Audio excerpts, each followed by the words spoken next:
pessoal, bem-vindos de volta ao nosso canal e hoje o nosso vídeo vai ser um pouquinho diferente do que vocês estão acostumados a ver aqui. Geralmente a gente partilha conteúdos de teatro, de cinema, algumas composições. Tem bem a minha cara, é um canal realmente dedicado aos meus interesses pessoais. A gente já fez vídeo, né, também com relação a experimentações que eu fiz com o meu próprio corpo, de emagrecimento. E hoje, novamente, a gente entra numa seara que eu espero que seja de interesse de muitos de vocês que devem estar se perguntando nesse período de pandemia como tem sido o processo de imigração e de traslado, de trânsito entre brasileiros, entre Brasil e Estados Unidos, brasileiros indo aos Estados Unidos. Bem, tudo isso para mim começa com a minha experiência de vir fazer o mestrado em cinema em Los Angeles. Eu morei aqui durante 5 anos e ao longo desse processo eu apliquei para o meu visto de residência permanente baseado em habilidade excepcional. Esse tipo de visto se chama E-21, é um tipo de visto que é considerado self-petitioner, então você não precisa de advogado para esse tipo de processo, é algo que você mesmo pode dar entrada. Ele tem uma série de critérios, são 10 critérios, dos quais você tem que preencher no mínimo 3. A gente pode fazer um outro vídeo a respeito desse assunto, mas hoje eu queria focar na questão da imigração nesse período de pandemia do Covid-19. Muita informação em todo lugar, né, que a gente fica sem saber no que confiar, em como está se dando esse processo, quem pode ir, quem não pode entrar. Categoricamente foi passado através da imprensa, né, que o presidente Trump fez essa declaração de que brasileiros, ou que o Brasil estaria com entrada fechada para os Estados Unidos. O entendimento sobre isso não recai sobre pessoas que têm o green card, né, cidadãos americanos ou residentes permanentes, que era justamente o meu caso. A categoria do E-21 ela compreende artistas, cientistas, pessoas com uma pós-graduação, né, em determinado campo acadêmico, ou mesmo atletas. Então, de novo, com esse processo, com essa série de evidências e comprovações, depois do momento que você se torna residente permanente, mesmo nesse caso, né, dessa situação de coronavírus, digamos que a gente, Deus me livre, volte a viver algo parecido com isso, o Estado protege essa parcela da população. Então eu, brasileiro, com essa residência permanente aqui, passei por esse processo de vir. O que aconteceu? Eu havia comprado minha passagem para entrar aqui em determinado período, meses atrás, e por causa da pandemia, houve uma série de cancelamentos nos voos. Minha passagem era através da Copa Airlines, eu comprei com uma tarifa até bastante interessante no período, que saía de Fortaleza e chegava em Los Angeles. O que aconteceu foi uma sucessão de cancelamentos não avisados, o que foi assim, eu já deixo aqui no meu vídeo a minha indignação e o meu realmente descrédito com essa companhia, porque independente do que esteja acontecendo, né, eu acho que a companhia, acima de tudo, tem uma responsabilidade com o cliente. E o mínimo seria informar-nos. Então, chegava no dia anterior à minha viagem, nas primeiras vezes, na primeira e na segunda vez, eu cheguei até a receber um e-mail avisando do cancelamento e da possibilidade de postergar esse voo sem nenhum custo. Mas o que acontece é que, a partir do momento que você recebe a residência permanente, você passa pelo processo de entrevista no consulado americano lá no Rio de Janeiro, você sabe no momento da entrevista se houve a aprovação ou não do seu pedido, e a partir desse dia você tem uma data limite de entrada no país. E no meu caso, essa data se aproximava, já estava bastante próxima. Então o que aconteceu é que eu fiquei um mês, né, nessa incerteza da entrada, justamente porque os voos estavam sendo cancelados. Quando aconteceu pela terceira mudança, eu conversei com a supervisora ao telefone, um atendimento que eu não consegui em português nessa companhia, eu só consegui, eu acho que devido ao que estamos vivendo, eles limitaram esse tipo de atendimento, não tinha ninguém para atender no Brasil, foi muito difícil e eu só consegui através mesmo do call center em inglês. E aí a língua se torna uma barreira num momento como esses, né? O que aconteceu foi, eu falei para a supervisora que eu tinha essa determinada data de entrada no meu passaporte e que eu precisava de algum tipo de segurança, de me sentir que isso não aconteceria novamente ou o que fazer. Ela assegurou que o trecho internacional estaria seguro, que eles estavam tendo dificuldades com o trecho doméstico de Fortaleza para São Paulo, porque a Copa realmente não opera esse trecho. Então ela se vale de companhias locais para fazerem isso. Dado esse entendimento, eu disse, olha, pois então não cancelem o internacional, que eu darei meu jeito de chegar até São Paulo. Ainda assim fiquem buscando, porque a tarifa que eu paguei foi desde Fortaleza. Comprei pela Gol, sai o voo, né, agora do dia 4 de junho, em direção a São Paulo. Fiquei sabendo no dia 3 de junho, porque eu liguei para a Copa, de que o meu voo internacional estava cancelado, de que o aeroporto só voltaria a abrir dia 29 de junho, e ainda assim com a mesma possibilidade de risco de eu perder esse voo. Como eu já não tinha mais essa possibilidade a ser considerada, do contrário, eu teria que reiniciar todo o meu visto. Eu me comuniquei com o consulado americano via e-mail e eles foram limpos e secos, diretos, dizendo que se eu não entrasse até o período determinado, eu teria que dar entrada novamente, mandar uma carta justificando, refazer os exames médicos, refazer a consulta médica, e isso tudo leva mais tempo e muito mais dinheiro também, que eu já não podia mais dispor depois de 2 anos dedicados única e exclusivamente a esse tipo de processo. O que acontece? Resolvo então embarcar pela Gol, cheguei em Guarulhos, né, no dia 4, e de lá já fui buscar que companhia no aeroporto estava operando qualquer tipo de voo para os Estados Unidos. Descobri que havia um voo para Houston e possivelmente um voo para Miami, mas até então esse voo de Miami não tive determinada clareza, porque até o presente momento nem a Latam, nem a American Airlines, nem a Delta, nenhuma delas estão operando voos para os Estados Unidos. A única atualmente operando, foi a realidade que eu me deparei, é a United, com voos saindo diariamente às 11h30 da noite, e a tarifa ela muda muito, tem uma volatilidade de preço muito grande. O que acontece eles dizem que você não pode comprar o voo naquele dia, você tem que sempre comprar o voo com um mínimo de 24 horas de antecedência. E o recurso que eu acho, né, que eu creio que eles, para controlarem, saberem quantas pessoas eles vão ter na aeronave, é justamente de aumentar muito a tarifa. Então, se você quer comprar para aquele mesmo dia, atualmente o preço que eu encontrei foi de R$17 mil, muito mais do que isso. E aí os outros voos estavam transitando ali, o sistema falhou, porque quando eu fui comprar aparecia o valor de R$3 mil, e esse valor foi modificado depois de novo para 17 mil. Quando você compra para o dia seguinte, eu encontrei tarifas a partir de R$7 mil. Então, eu acho que se você puder evitar esse tipo de trânsito agora, evite. Se você tem uma necessidade como a minha, que era de estar aqui presente até determinado momento, e eu já me coloquei na condição de repente ter de fazer a quarentena, ou em solo americano, já como aqui estou, em Los Angeles, ou, por exemplo, em outro país. Se eu não conseguisse a solução de entrar nos Estados Unidos, a minha estratégia era México e Canadá, que são as fronteiras mais próximas e que já estão agendadas as novas reaberturas.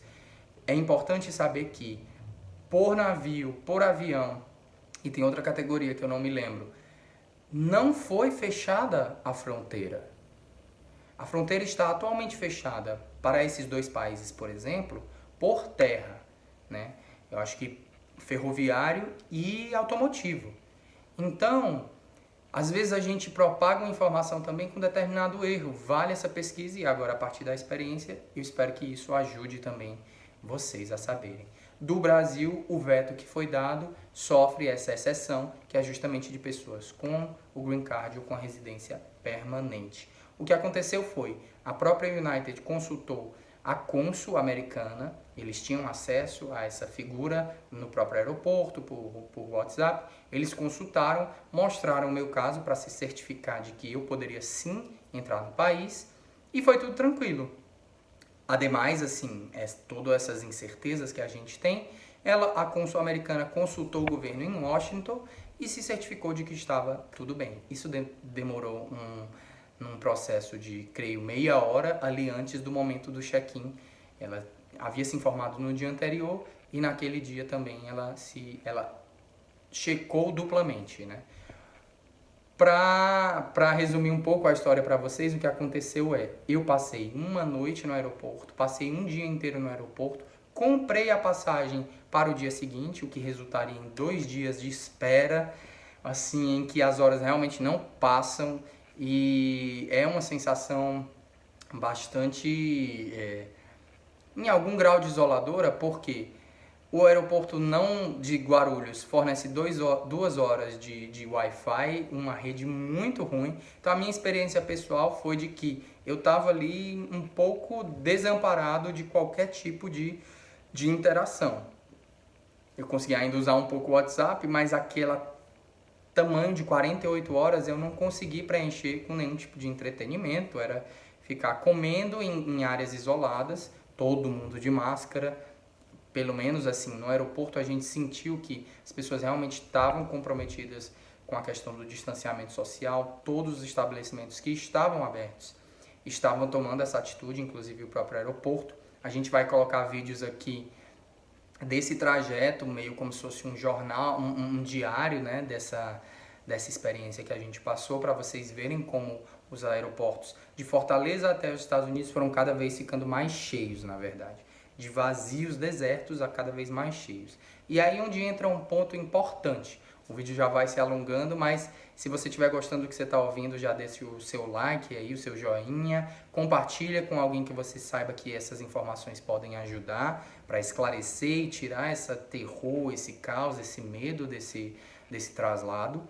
E o que fica importante dizer, o aeroporto sim tinha toda a questão da higienização que a gente via, essa preocupação, só que a partir do momento que você entra na aeronave, o cenário muda completamente. O que aconteceu foi, a companhia aérea, apesar de eu ser muito grato, de eu ter conseguido fazer esse trajeto, né, como esperado, e que do contrário teria comprometido todo o meu processo de visto, então graças a Deus eu estou aqui, com o apoio da família e dos amigos e de poder realmente, né, durante tantos anos dedicar a essa parte da minha carreira, eu poder estar aqui dividindo isso com vocês.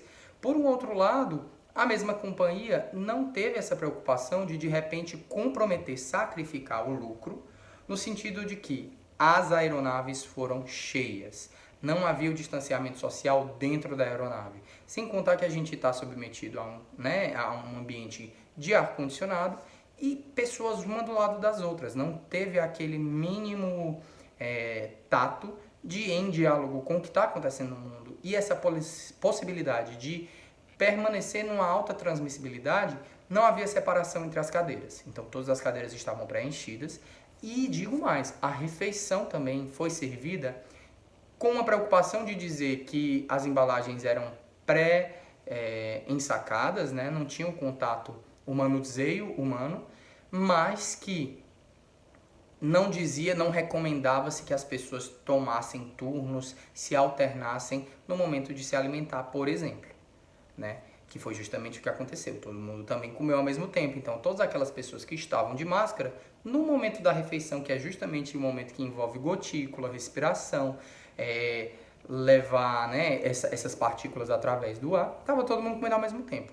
Eu, de arbítrio, né, de livre-arbítrio, resolvi esperar as pessoas ao meu lado finalizarem a refeição delas, e aí só então, depois que elas voltaram a pôr as máscaras, que eu fui comer a minha comida. Eu resolvi fazer dessa forma porque eu entendi esse grau de exposição e eu queria, ao mínimo, estar exposto a isso.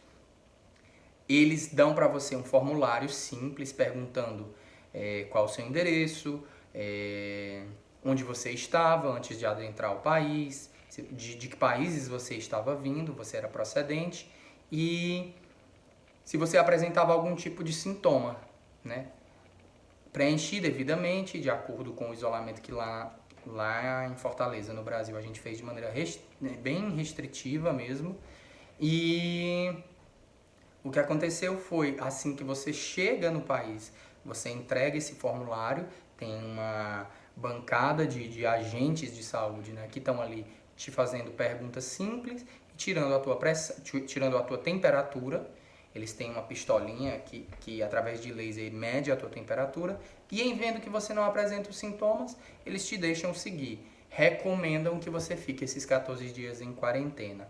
É bom a gente saber que a Califórnia teve uma recuperação muito rápida. As pessoas ainda estão transitando de máscara, ainda tem uma limitação no horário dos estabelecimentos, mas aqui as pessoas parecem um pouco menos preocupadas, justamente porque não teve aumento na curva e realmente as atividades puderam ser retomadas agora, né, a gente pode dizer, com determinada velocidade. Meus amigos aqui alguns estão isolados e outros estão atendendo e indo ao escritório de maneira full time, o período integral, né? Com relação à imigração, o nosso processo específico, chegamos em Houston, a gente tira a foto, coloca os dedos de identificação das digitais e eles me conduziram à sala, né, uma sala de checagem de informação, justamente porque era a primeira vez que eu adentrava o país depois de conseguir a residência permanente. Foi um procedimento relativamente rápido, digamos que eu fiquei lá esperando uma meia hora, 40 minutos. Eu tinha um outro voo a pegar para Los Angeles, mas as companhias também têm ciência desse processo. Então, se fosse o caso de eu ter perdido o voo, eles me colocariam no voo seguinte. Deu tudo muito certo, a agente do governo perguntou qual seria o meu endereço, qual era o meu telefone, eu passei de acordo essas informações e não teve mais muito problema, ela carimbou meu passaporte e eu pude seguir bem, estou aqui super bem. Caso reste alguma dúvida com relação a esse processo, se vocês quiserem me fazer perguntas, por favor, deixem nos comentários que a gente vai com prazer responder a vocês. Compartilhem de novo esse vídeo com quem você acha que essa informação possa ser importante. Importante frisar que as fronteiras, né, de México e Canadá atualmente foi estabelecido que para o dia 21, 22 e 23 de junho. Entre esse período está previsto de que as fronteiras voltem a abrir normalmente. Ainda tem uma série de países da Europa que tem restrição para a entrada nos Estados Unidos e o Brasil, mesmo com a restrição, é o que a gente acabou de falar. Quem tem residência permanente e quem tem o Green Card não está privado da entrada, muito menos os seus dependentes. Então, quem for casado, quem tiver filhos e estiver sob essas condições, permanece a entrada do mesmíssimo jeito. Aqui na Califórnia tem uma coisa muito importante acontecendo, que é desde há muito tempo, quando espalhou a questão do vírus, ainda estão tendo testes gratuitos em determinados pontos da cidade. Vale frisar de que eles estão priorizando quem tenha sintomas, né? Mas mesmo assim você pode ir em lugares de drive-thru para fazer o teste gratuito, certo? Se alguém tiver alguma dúvida sobre o meu processo de imigração e quiser ver esse vídeo, por favor, comenta aí também, que a gente então vai produzir esse conteúdo para vocês. Quem de repente é artista, quem é atleta, quem é cientista, quem tem uma pós-graduação e quiser saber um pouco mais a respeito de como tudo isso se deu para mim, vai ser um prazer dividir com vocês também essa experiência, tá bom? Obrigado e até o próximo vídeo. Por favor, compartilhem.